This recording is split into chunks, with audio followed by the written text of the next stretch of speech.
Unlock seamless Google Ads payments by linking your Payoneer Mastercard in under 2 minutes. First, ensure you have your Payoneer Mastercard details, hand card number, expiry date, and the CVV code on the back. You'll need these to add it as a payment method in your Google Ads account. Log into your Google Ads account, navigate to the Tools and Settings icon, usually found in the top right corner, and then select Billing. From there, click on Payment Settings. On the Payment Settings page, you'll see an option to add payment method. Click on this, and select credit or debit card as your preferred method. Now, carefully enter your Payoneer Mastercard number, followed by the expiration date and the 3-digit CVV code.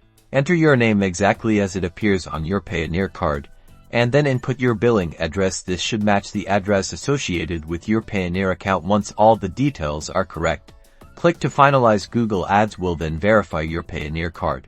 Congratulations, your Payoneer Mastercard is now successfully added to your Google Ads account, ready to power your advertising campaigns. Like and subscribe for more Google Ads tips.